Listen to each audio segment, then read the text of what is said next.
What if I told you that the legendary Lost City of Atlantis might not be hiding beneath the waves of the Atlantic Ocean, but instead sitting in plain sight in one of the most inhospitable places on Earth, the middle of the Sahara Desert? At first, the idea sounds absurd. We've been conditioned for decades to think of Atlantis as a sunken city, swallowed by the sea in some catastrophic event. From Plato's writings in ancient Greece to modern-day documentaries, the mental image is always the same. Marble temples shimmering beneath turquoise waters, columns covered in coral, divers swimming between the remains of a once great civilization.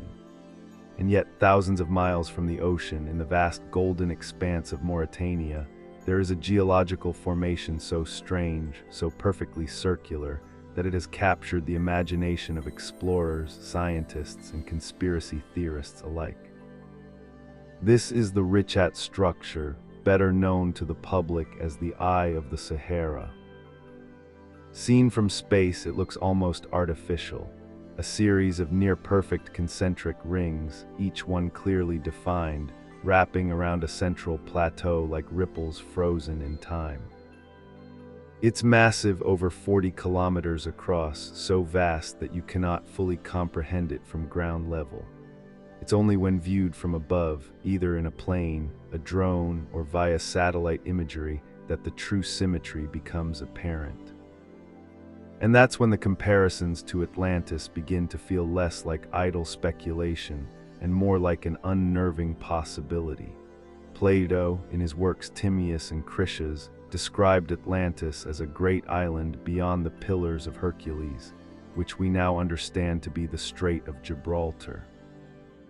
He spoke of a city designed in 3 concentric rings of land and water, perfectly proportioned, with bridges, canals, and a central island. He gave precise dimensions, described the surrounding mountains, and even mentioned the colors of the stones used in its construction. For centuries, scholars have debated whether this was a real place, a poetic allegory, or a blend of history and myth. But if we take his descriptions literally, the Eye of the Sahara matches many of them with almost eerie precision. That's the allure, that's the hook that pulls people in. Yet here's where the controversy begins. Officially, the Richat Structure is nothing more than an eroded geological dome, a natural formation born over 100 million years ago, long before humans even existed. This is the consensus of mainstream geology. Wind and water slowly wore away the layers of rock, exposing the circular pattern we see today. No lost city, no ancient harbor, just nature doing what nature does. But outside the academic world, alternative researchers, amateur archaeologists, and even some credentialed scientists argue otherwise. They point to satellite imagery, geological anomalies, and tantalizing bits of physical evidence to suggest that perhaps, just perhaps, this was once a thriving civilization, erased by a cataclysm and buried under millennia of shifting sands. The problem is both sides sound convincing when you listen to them in isolation. On one hand, you have hard science, data, and peer-reviewed papers explaining every feature in purely geological terms. On the other, you have a remarkable set of coincidences between Plato's account and this location, coincidences that make you wonder whether they are coincidences at all. And that's where I found myself. Stuck between the comfort of the accepted narrative and the tantalizing possibility of something extraordinary. So I decided to do what I always do when faced with a mystery like this. I went there. I packed my bags, boarded a plane to West Africa, and set out across the vast, empty stretches of the Sahara to see the Eye of the Sahara with my own eyes. The journey itself is humbling. Once you leave the coastal cities and head inland, the roads become rough, then vanish altogether. The desert is a place of extremes, blinding sunlight by day, bone-chilling cold by night. The air is dry enough to crack your skin, and the sand finds its way into every crease of your clothes, your gear, your camera. There is no sound except the wind, which can shift from a gentle whisper to a howling gale in seconds. As the days passed and we drew closer to the coordinates marked on my map, I couldn't help but replay the questions in my mind. Would the eye look as perfect from the ground as it does from the air? Would I find any trace, any shred of evidence that this was more than a geological curiosity? And most importantly, would standing there in person tilt me toward belief or skepticism? Our guide, a Mauritanian man named Idrissa, had been here dozens of times, escorting researchers, journalists, and curious travelers. He smiled knowingly when I asked him whether he thought it was Atlantis. "The desert keeps her secrets," he said, "but she whispers to those who listen." That line stayed with me, because that's what the eye of the Sahara feels like, a whisper from deep time, a riddle carved into the earth, daring you to solve it.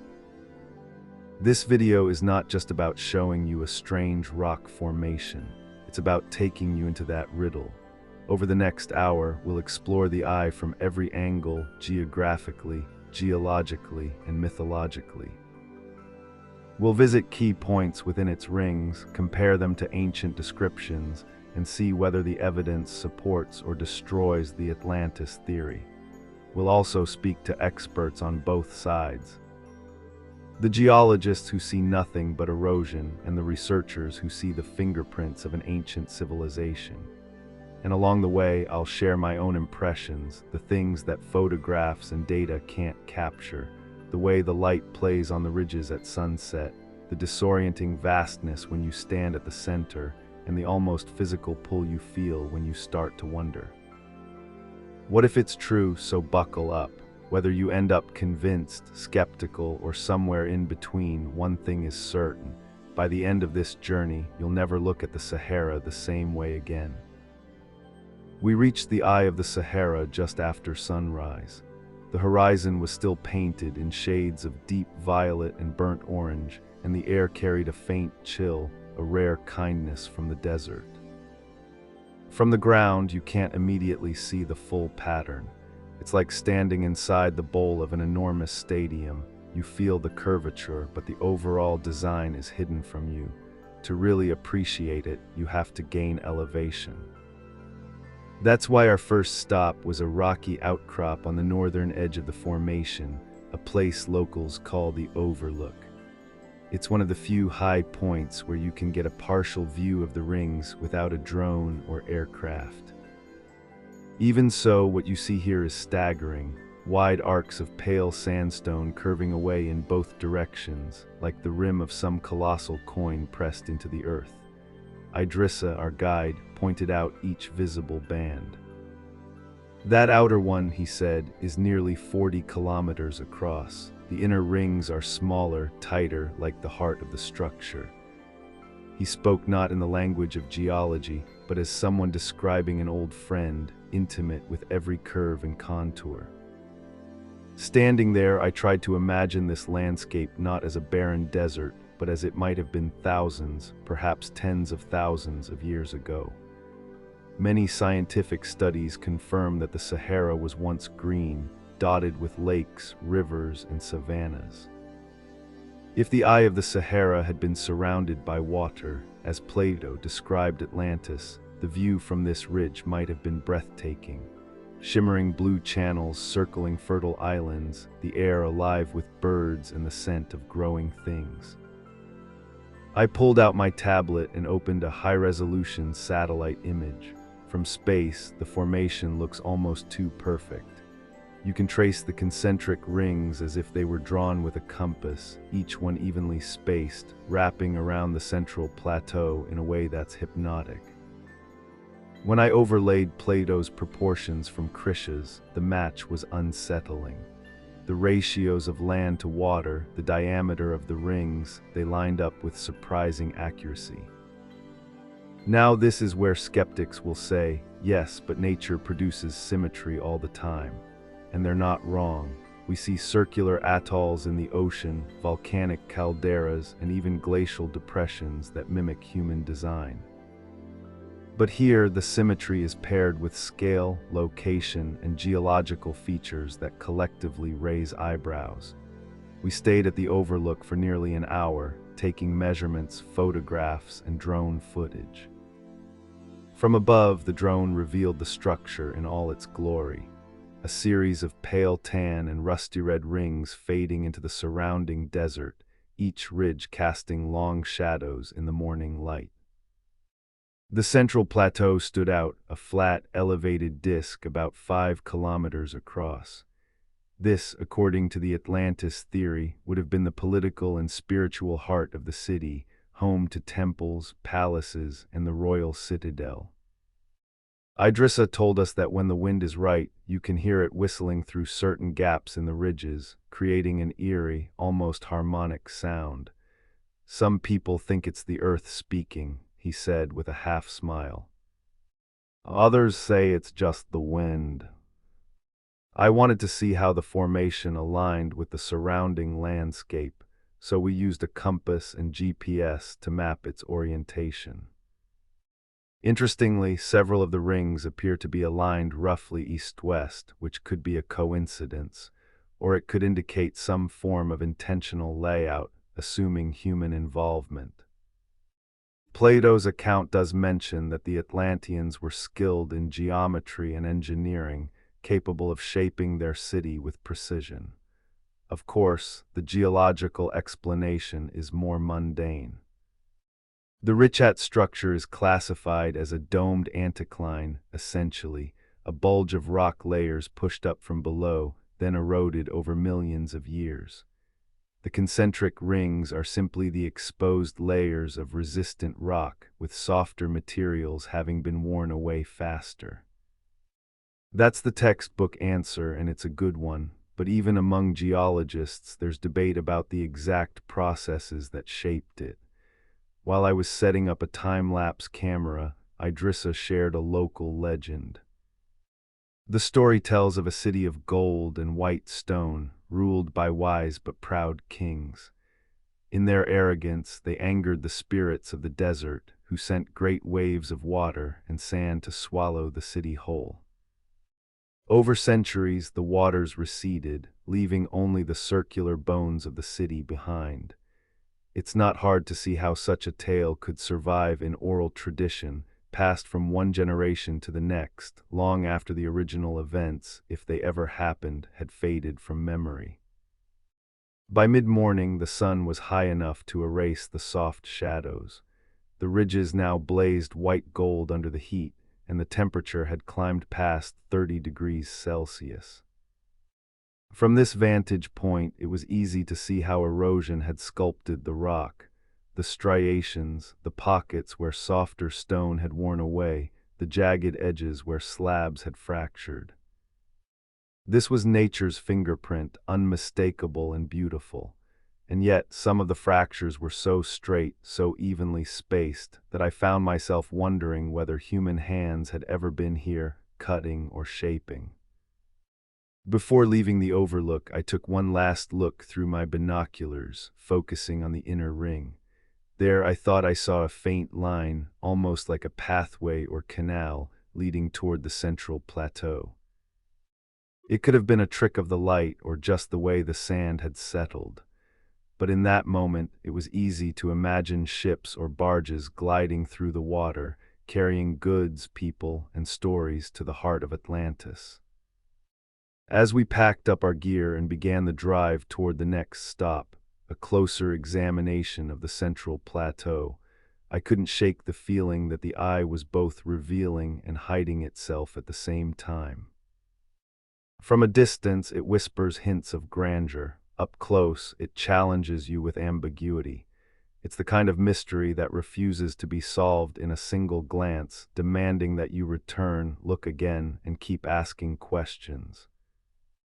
And that's exactly what we were about to do. As our jeep bounced down from the overlook and rolled across the sandy plain toward the central plateau, I kept replaying those aerial images in my mind, the ones where the eye looked almost too perfect to be natural. Was this just my imagination, or was there truly something intentional hidden in those curves? When you set foot on the floor of the Richat Structure, you become acutely aware of its scale. The ridges that looked like delicate rings from above now tower like walls, some rising several dozen meters high. They're made of alternating bands of pale sandstone, darker volcanic rock, and other sedimentary layers, each telling a chapter of the Sahara's deep history. Our guide led us to a section where the rock surface was bare and smooth, stripped of sand by seasonal winds. Here you could see the strata, thin, distinct layers, almost like the pages of a book. To a geologist, these layers are proof of the structure's natural origins. They reveal a slow, patient process, layers of rock deposited over millions of years, pushed upward by tectonic forces, and then shaped into rings by the relentless work of erosion. We met Dr. Hattie, a local geologist who has studied the Richat Structure for over a decade. Standing there with his hammer and magnifying lens, he explained that the eye is what's known as an eroded dome, or more technically, a circular anticline, in layman's terms. Imagine a blister of rock bulging upward from deep underground. Over time, wind, rain, and ancient rivers wore it down, cutting through the layers like a knife slicing into a cake. The result: a series of concentric rings, each representing a different layer of rock. From his perspective, there was nothing mysterious about it.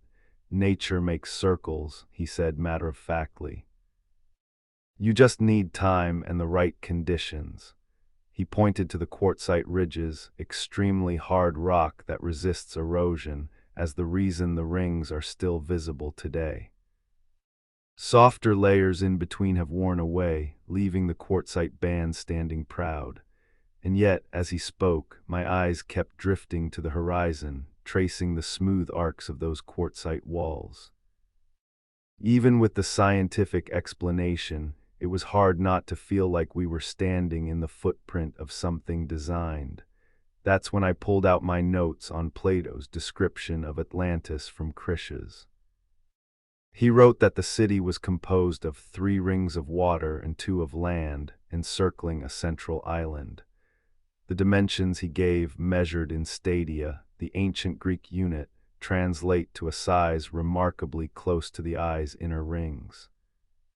He described bridges connecting the rings, a great canal to the sea, and a surrounding plain rich in resources. He even mentioned mountains to the north, and indeed the Richat Structure has higher ground in that direction. Coincidence? Perhaps, but it's a list of coincidences that makes the Atlantis theory hard to dismiss entirely. Atlantis proponents argue that if the Sahara was once green, which climate models and fossil evidence confirm, then this area could easily have been a habitable, even thriving, settlement thousands of years ago. Sediment cores from nearby dry lake beds have revealed the presence of marine microfossils, suggesting that seawater may have reached this region in the distant past.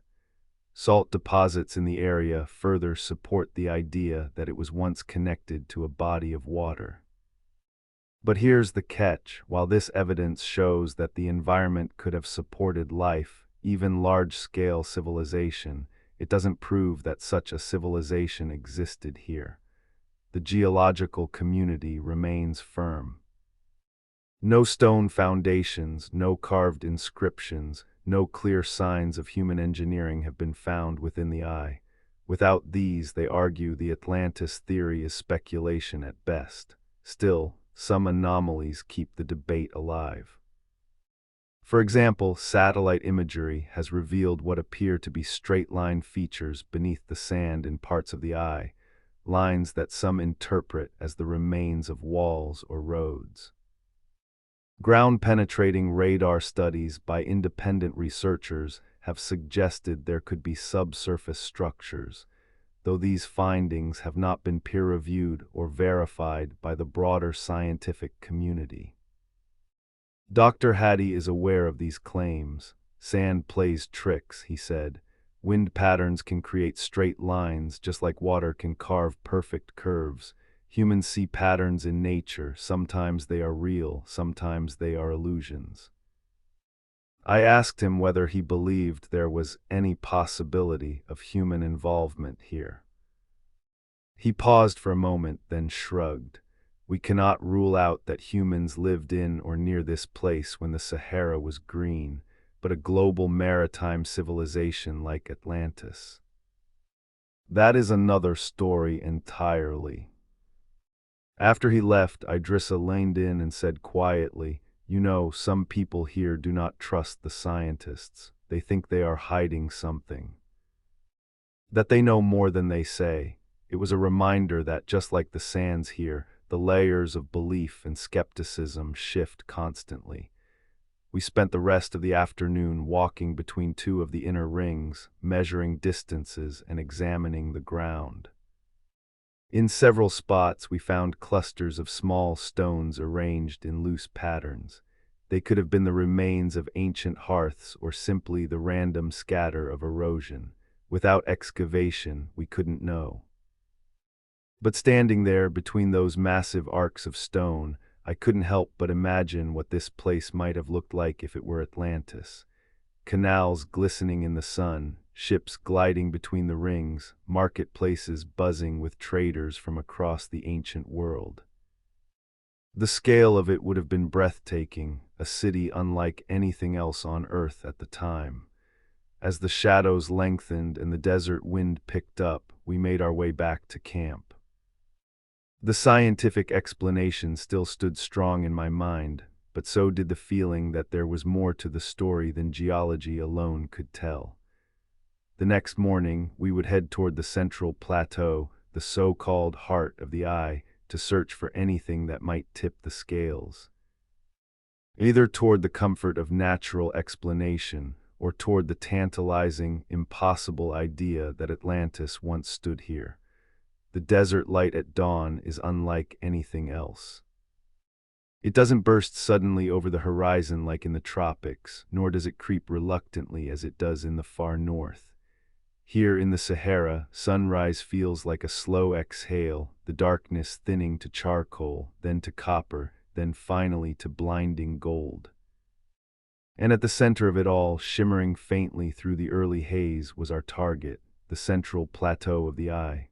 From a distance, the plateau looks deceptively flat, a pale disk surrounded by sweeping arcs of rock. But as we approached, the surface revealed itself to be a patchwork of textures, rippled sand, polished stone, and scattered gravel.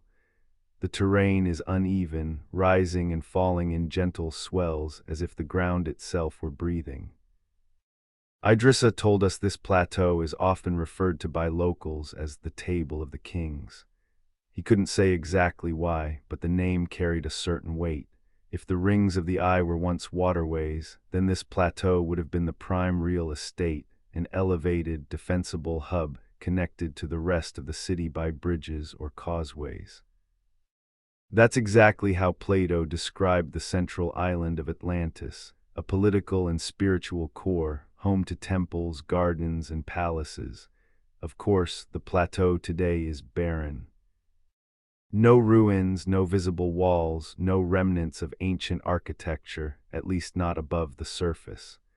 What it does have, however, is an unusual smoothness in certain areas, as if large sections had been deliberately leveled. In one such spot, we noticed a shallow depression, roughly rectangular in shape. It could have been a natural feature, or it could have been the footprint of a long-lost structure.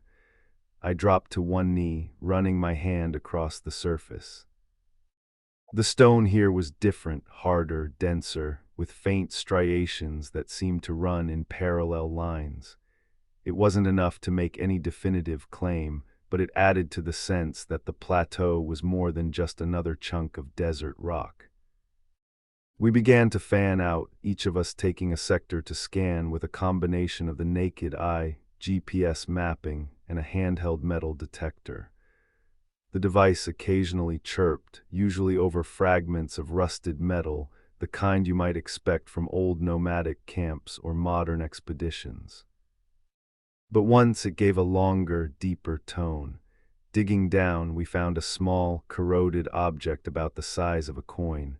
It was too worn to identify on the spot, but its regular, circular shape and faint ridges hinted at human craftsmanship. We bagged it for later analysis. As we moved inward, Idrissa stopped us at a cluster of shallow pits.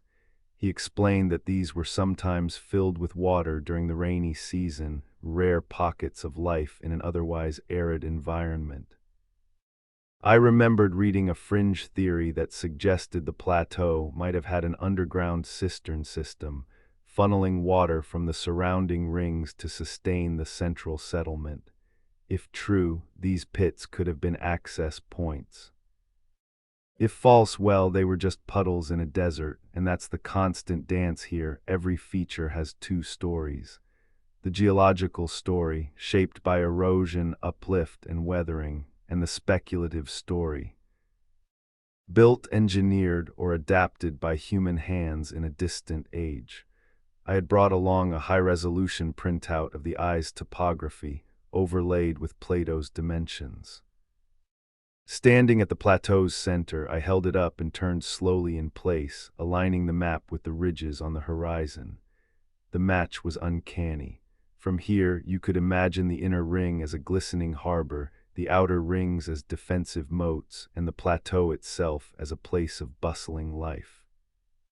Of course, imagining is easy, proving is another matter. To ground myself in reality, I examined a section of exposed rock at the plateau's edge. It was clearly part of the same quartzite layer we'd seen in the outer rings, hard, ancient, and entirely natural in appearance. No tool marks, no mortar, just the slow artistry of geological time. And yet quartzite is incredibly resistant to erosion, which might explain why this plateau still stands when so much else has worn away. It's a double-edged fact. It supports the geological model, but it also means that if any ancient structures had been built here, their foundations could still be hiding beneath the surface.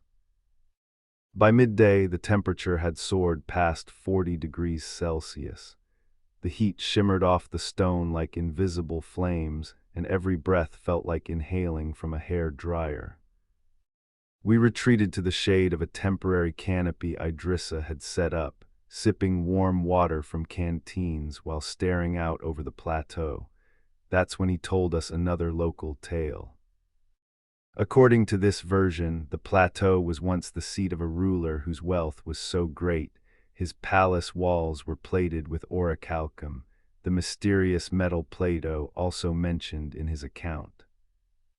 Whether this was myth borrowed from Greek sources or a genuine remnant of African oral history is impossible to say. But in a place like this, where the line between history and legend blurs with the horizon, even a story can feel like evidence. Before leaving the plateau, we decided to run one last scan, this time with a drone fitted with thermal imaging. The idea was simple. If there were any buried structures, the temperature of the ground above them might differ slightly from the surrounding rock and sand. The results were intriguing. Two faint, rectangular cold spots appeared near the plateau's southern edge. They were subtle, almost within the margin of error, but distinct enough to mark for future investigation. As the drone descended and we packed our gear, I felt torn.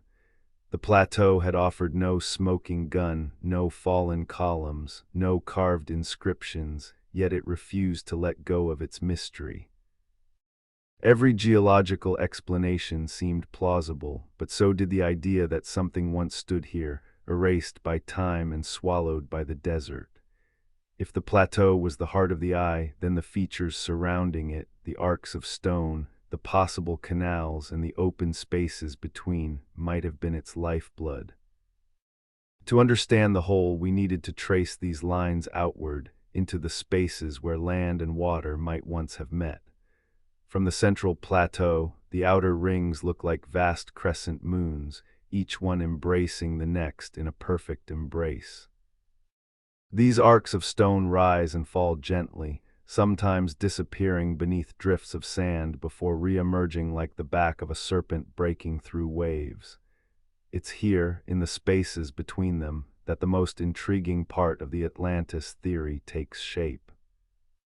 According to Plato, Atlantis was structured so that ships could pass from the sea into the outermost ring, and then travel inward through a series of channels, docking at harbors in the inner rings before reaching the central island.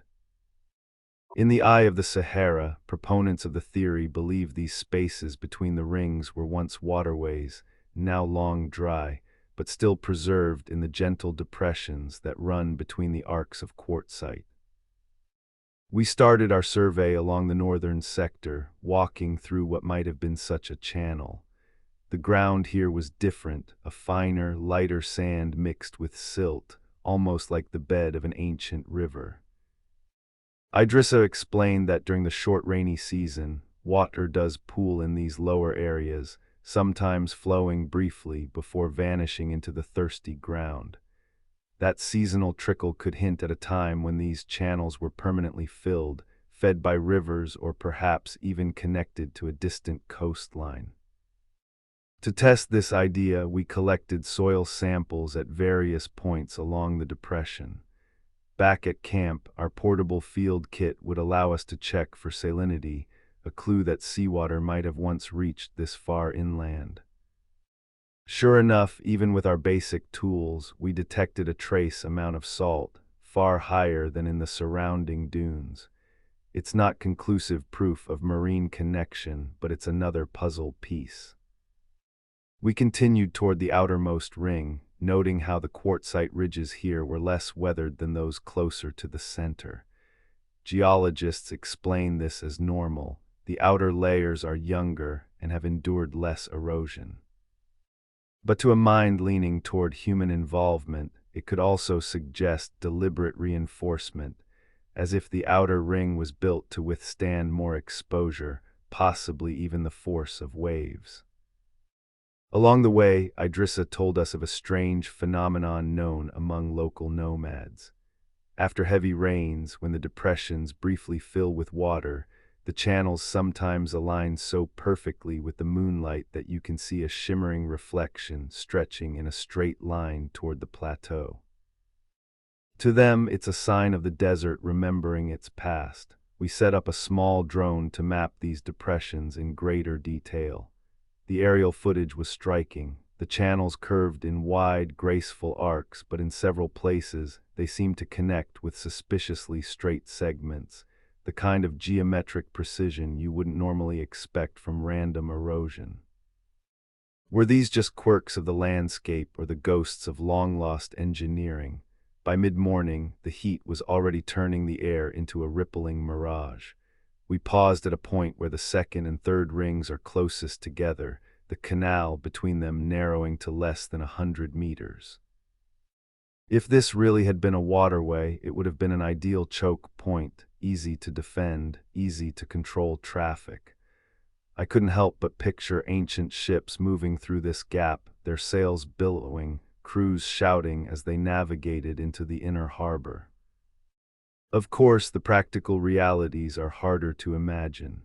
To sustain such waterways, there would have needed to be a consistent water source, perhaps glacial melt from the Atlas Mountains to the north, or a connection to the Atlantic via a long, now vanished channel. Climate studies do show that during the African humid period, roughly 10,000 to 5,000 years ago, the Sahara was crisscrossed by rivers and dotted with massive lakes. The eye could easily have been connected to one of these systems.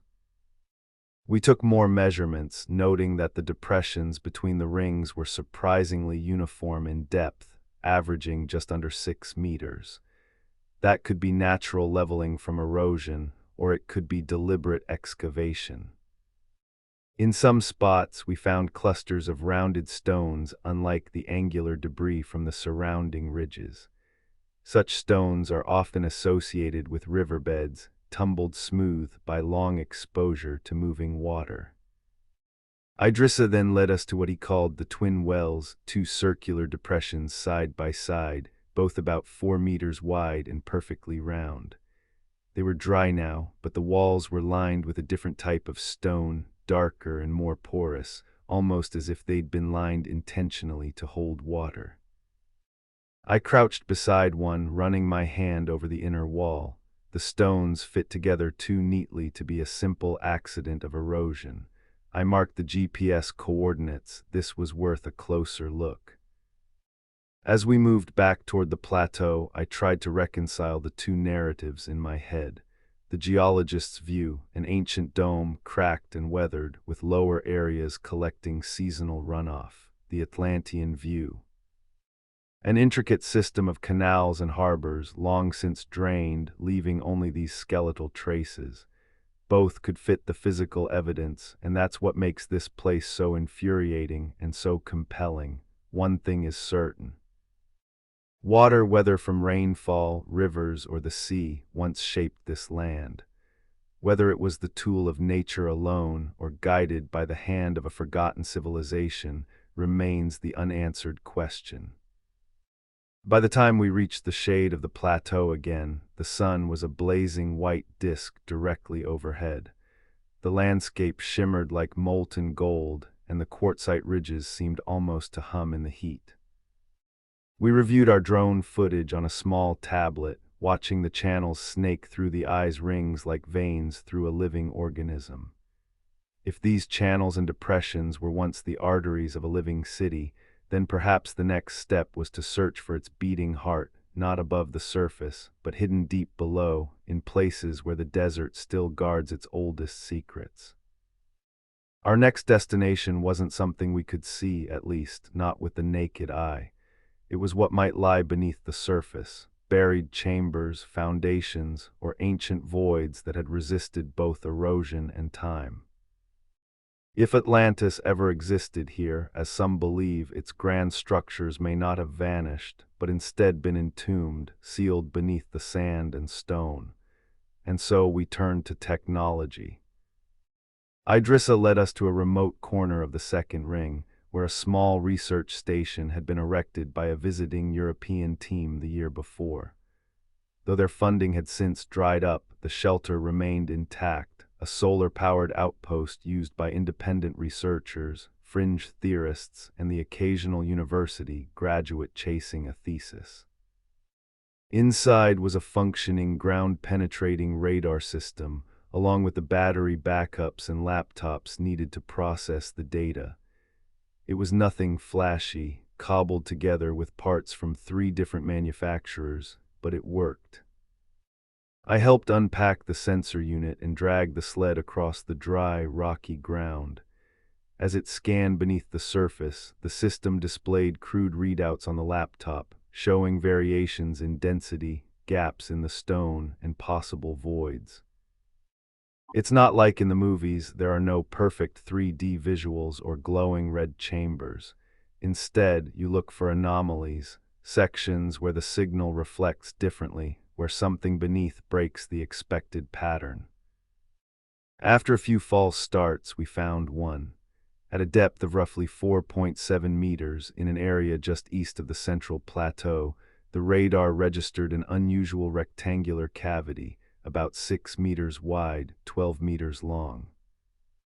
The reflections were clean, sharp-edged, not jagged like a cave or sinkhole. This was geometric, and in a place that's supposed to be the product of erosion and uplift, geometry is suspicious. I turned to Idrissa. He didn't look surprised. Many people have seen things like this here, he said. They just don't talk about it anymore. We flagged the site and ran multiple passes over it. The readings stayed consistent. Could it be a natural hollow? Sure, but its proportions and its alignment with the eye's radial axis made it difficult to ignore. We cross-checked it with drone thermal imaging from the day before. At that same spot, the ground showed a slight variation in temperature, cooler than the surroundings, suggesting an empty pocket of air beneath the rock. Was this the footprint of a temple, a collapsed chamber, or just a quirk of the desert's geology? To get closer to the truth, we reviewed historical satellite data. Surprisingly, the anomaly had been detected before nearly a decade ago by a team of amateur researchers working from open-source NASA imagery. But no formal excavation had ever been attempted. The area was simply too remote, and permission from Mauritanian authorities was hard to obtain. And then there were the stories. Idrissa told us that some local Tuareg guides refused to camp near this area. They claimed strange sounds came from the ground at night, vibrations, humming, even faint echoes. Superstition, maybe. Or perhaps just the desert playing tricks on weary minds. But I couldn't shake the feeling that we were standing above something that didn't want to be found. As we expanded our scan radius, a pattern began to emerge. Several voids aligned in a rough arc, each one spaced about 20 to 30 meters apart. They were shallow, between 4 and 7 meters down, and similar in size and shape. It was tempting to see them as a corridor or tunnel system.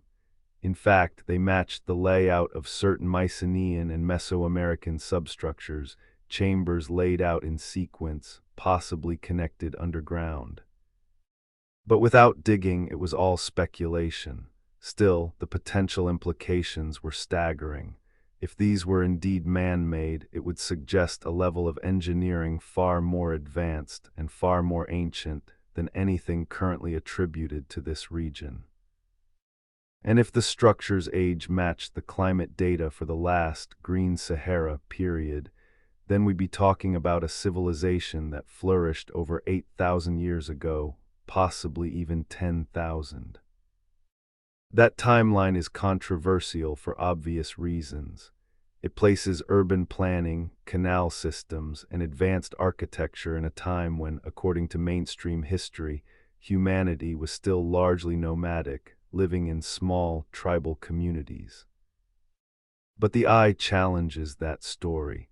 I remembered what one independent researcher once told me. If the eye of the Sahara is Atlantis, then everything we know about human civilization is about to be rewritten. Sitting in the research shelter that night, surrounded by data printouts and satellite maps, I felt the weight of that idea. We hadn't found Atlantis, not yet, but we'd found enough to justify further investigation and enough to make walking away feel impossible. Outside, the desert was silent. The moon bathed the ridges in silver, and a cold wind carried dust across the cracked earth. I stepped out, turned off my headlamp, and stood still. The stars above were sharp, defiant, and endless. Somewhere beneath my feet, beneath the rings, the channels, and the centuries, something was waiting. I didn't know if it was a structure or a story, but I knew we weren't done. The deeper we looked, the more the eye seemed to speak, not just through anomalies in architecture, but through something harder to define: energy, memory, myth. And our next step would take us into that liminal space where science and sensation collide. If the eye of the Sahara is purely geological, then everything it does, every wind pattern, every temperature shift, every resonance, should have a mundane, explainable cause.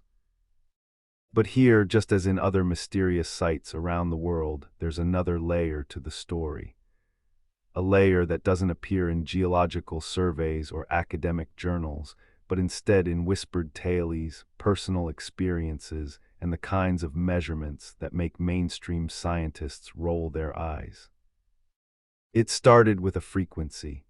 In 2019, a small team of independent researchers from Spain visited the eye equipped with portable spectrum analyzers.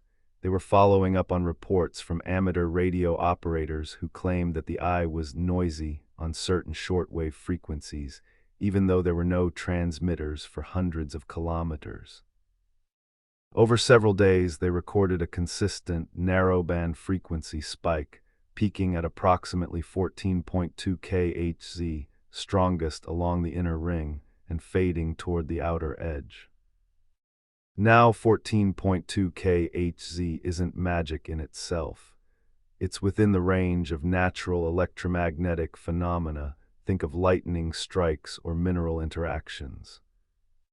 But the consistency was unusual, and the fact that it seemed to track along a geometric feature of the eye caught their attention. When I first heard about this, I was skeptical. Frequencies are tricky. Equipment can pick up all sorts of interference, even from your own electronics. But Idrissa had another story. Years ago, before tourism reached this part of Mauritania, nomadic herders would camp near the eye during seasonal migrations. Some claim that at night, when the wind died and the desert grew utterly silent, you could feel a faint vibration if you lay flat on the ground. Not hear feel, like the thrum of a distant engine or the hum of a giant beehive buried beneath the sand.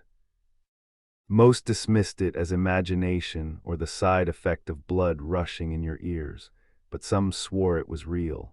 To test this, we brought a portable geophone, a device used in seismology to measure ground vibration.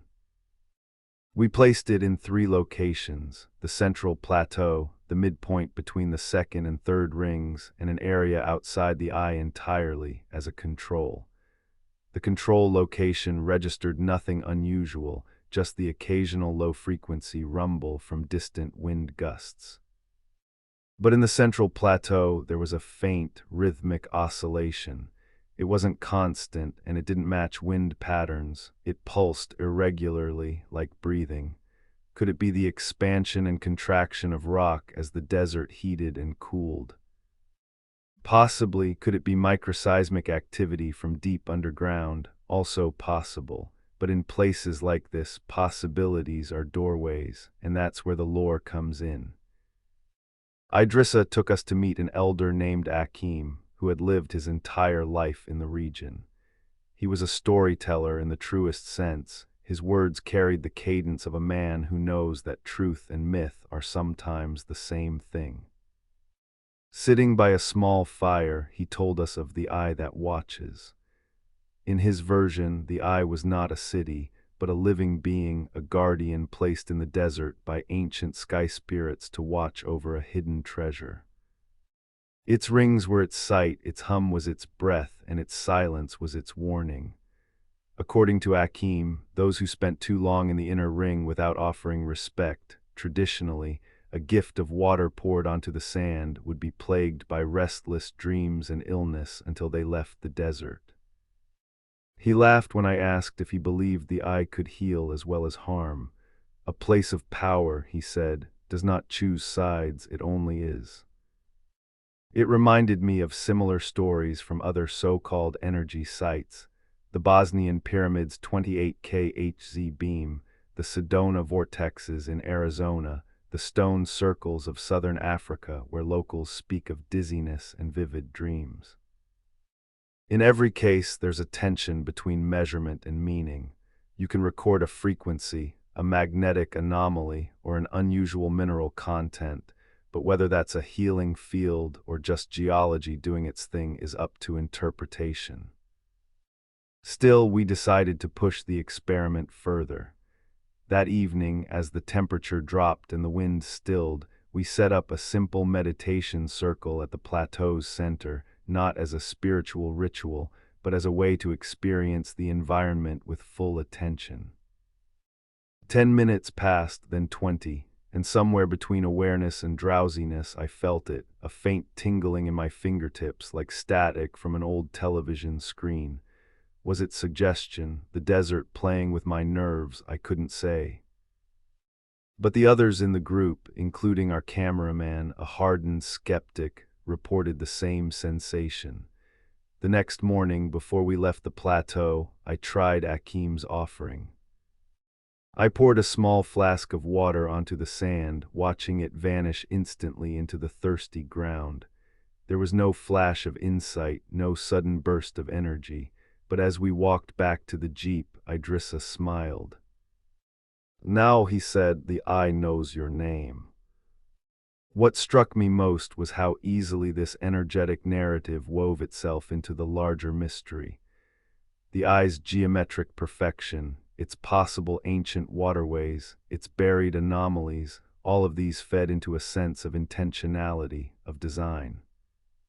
Whether that design was the product of tectonic forces or human hands remained uncertain. But when you stand there, feeling the hum, hearing the stories, and seeing the rings stretch into the distance, the line between geology and legend begins to blur. But legends are only one layer of the eye's story.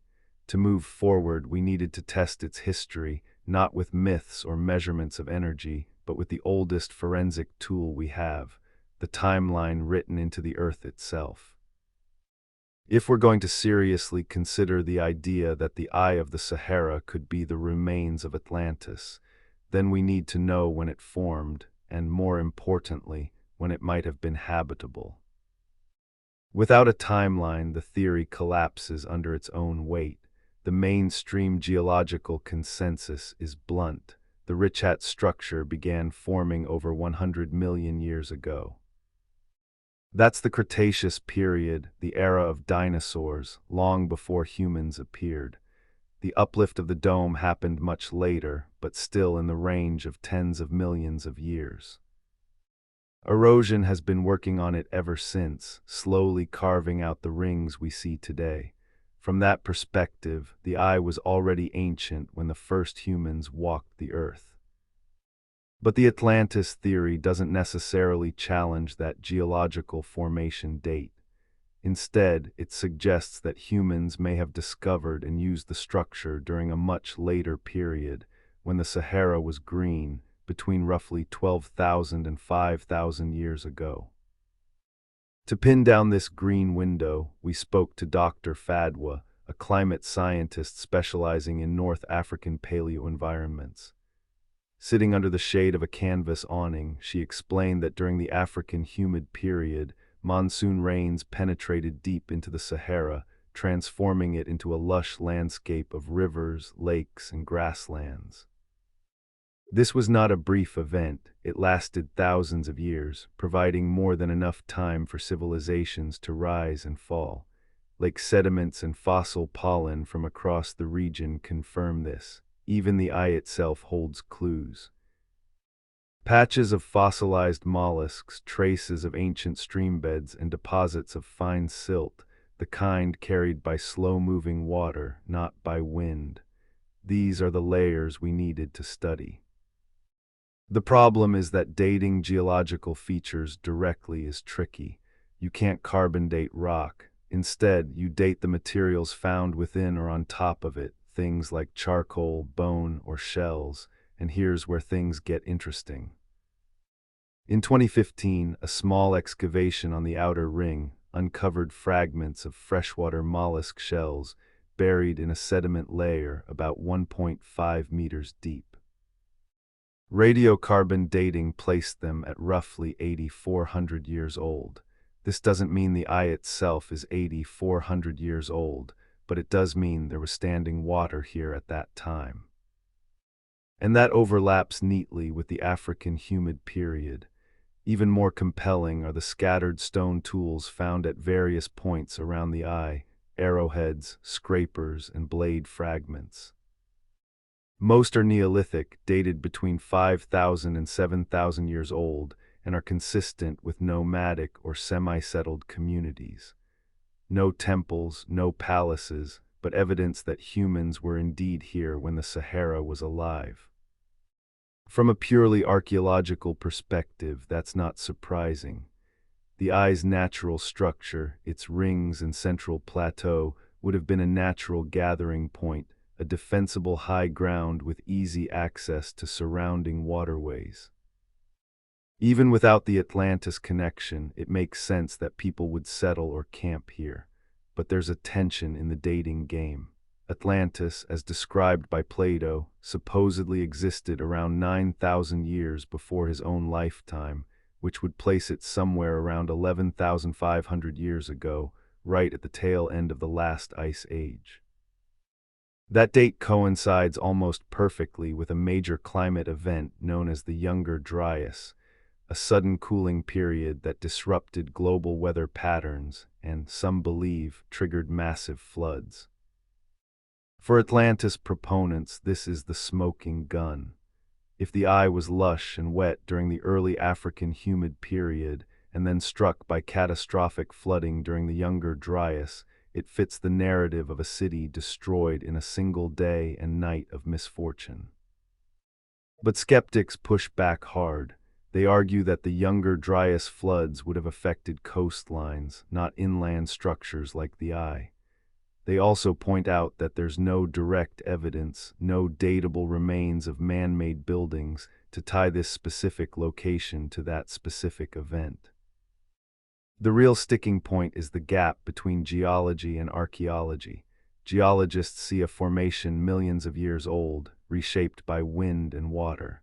Archaeologists see evidence of human presence thousands of years ago, but no proof of urban-scale construction. To bridge that gap, you'd need something undeniable: worked stone foundations, inscriptions, pottery in large quantities, something that screams city rather than campsite. And yet, there's an unsettling absence of such finds, despite decades of casual exploration. This could mean one of two things: either they never existed, or they remain buried under meters of sediment and sand, waiting for someone with the resources and permission to dig deep enough. It's worth noting that large portions of the eye are unexplored archaeologically. Mauritania doesn't have a vast network of excavation teams here. The country is huge, the terrain is remote, and priorities are often focused on sites with more immediate historical context. For Atlantis hunters, this is both a frustration and a tantalizing opportunity. I asked Dr. Fadwa where she stood personally. She smiled, choosing her words carefully. "Geology tells me this is a natural formation," she said.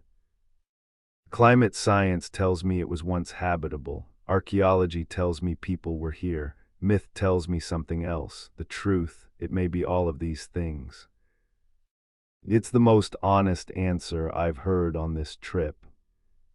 By late afternoon, we had packed up our sediment samples and drone footage. The plan was to send the soil for lab analysis, checking not just for salinity, but for microscopic remains of plant life, pollen, or other environmental markers that could sharpen the eye's timeline.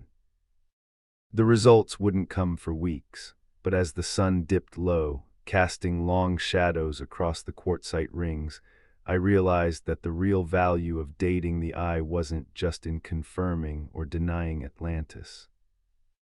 It was in anchoring the mystery to the reality of time, reminding us that whatever this place once was, it has lived through more transformations than we can easily imagine.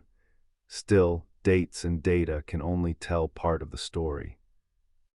To truly understand the eye's allure and why it refuses to fade from the human imagination, we had to confront the two opposing narratives head-on: the sober voice of science and the seductive pull of legend. It's tempting, after weeks of dust, data, and drone flights, to crave certainty. You want to be able to point to a piece of stone, a shard of pottery, a carbon date, and declare, "Here is the truth." But the eye of the Sahara has a way of slipping through your fingers, offering just enough to fuel both sides of the argument without ever committing to one. On one side stands mainstream science, geologists, climatologists, archaeologists, armed with decades of fieldwork, peer-reviewed papers, and the accumulated knowledge of Earth's processes. Their verdict is clear: the eye is an eroded geological dome, a textbook anticline laid bare by millions of years of weathering. The concentric rings, natural outcrops of quartzite, the depressions between them. Low points where softer rock was stripped away. The channels, the legacy of seasonal streams in a greener past. Everything can be explained without invoking a lost civilization. For scientists like Dr. Hattie, whom we met earlier, the Atlantis theory isn't just wrong, it's a distraction. It diverts resources, attention, and credibility from the work of understanding what the eye actually is. "It's beautiful enough without myth," he told me. "The truth of its creation is already a wonder." And then on the other side, you have the legend, not just Plato's 2,400-year-old account, but the patchwork of global flood myths, oral traditions, and fringe research that point toward a more extraordinary possibility. These voices argue that the eye's geometry is too perfect, its alignment too precise, its location too fitting to be entirely natural.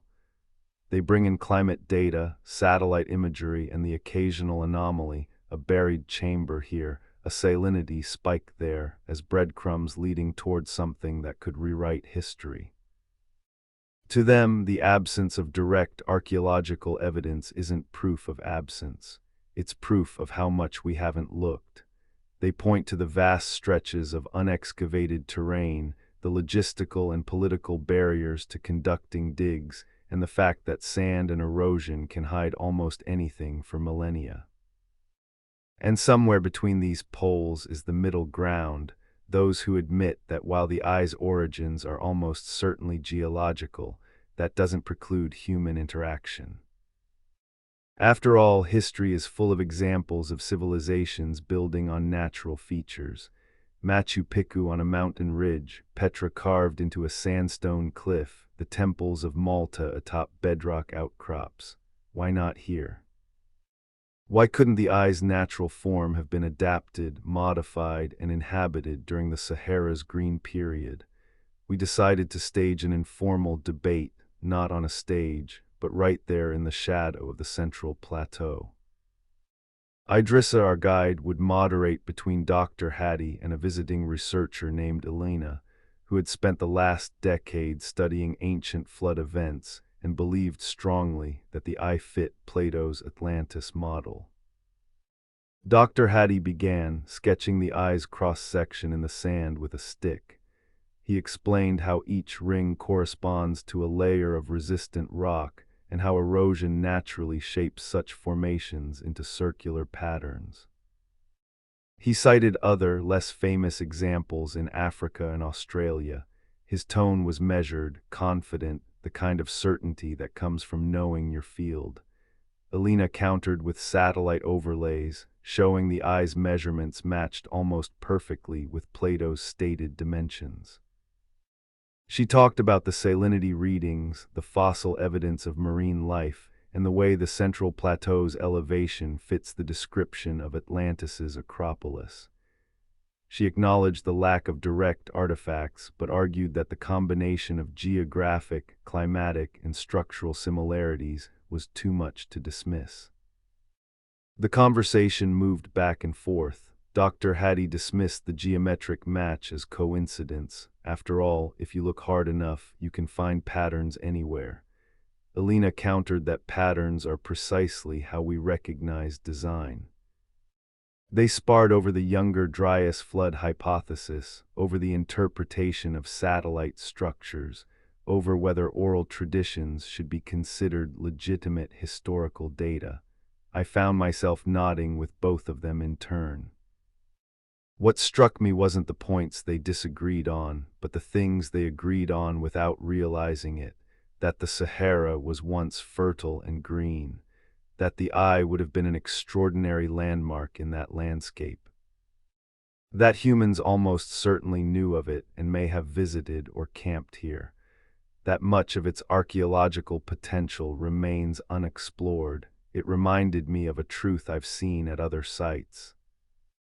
The real divide isn't between believers and skeptics, it's between those willing to keep asking questions and those who have decided the answers are already in. As the debate wound down, Idrissa offered a quiet observation. The desert keeps more than bones, he said. It keeps stories. Sometimes they are carved in stone, sometimes they are carried in the wind. You can believe the stone or you can believe the wind. Or maybe both. That, I realized, was the eye in a single sentence. A place where stone and wind, science and legend, reality and imagination all meet, and none of them fully wins.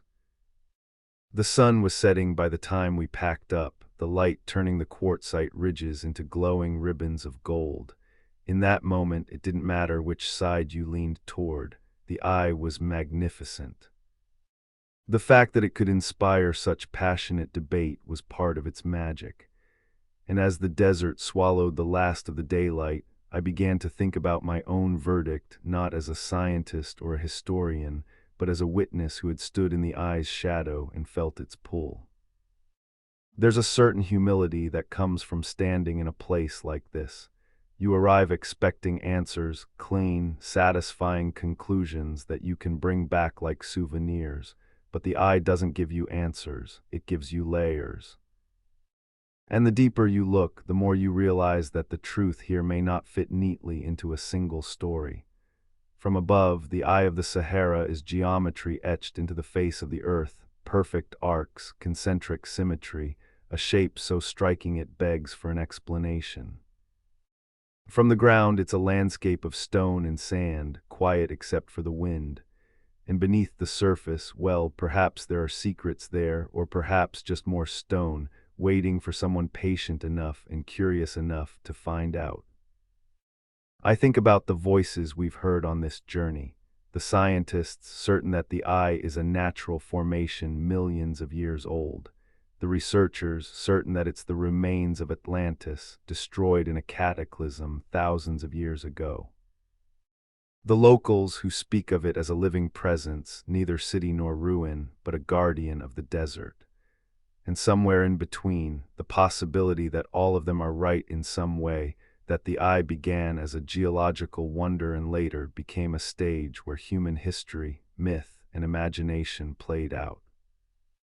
When you stand at the center, looking outward at those vast rings, you can imagine the water flowing where now there is only sand. You can imagine ships gliding in silence, marketplaces echoing with voices, temples gleaming in the sun.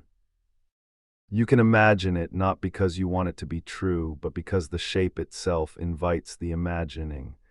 And maybe that's the real gift of the eye, not proof, not certainty, but the space to wonder, because here's the thing.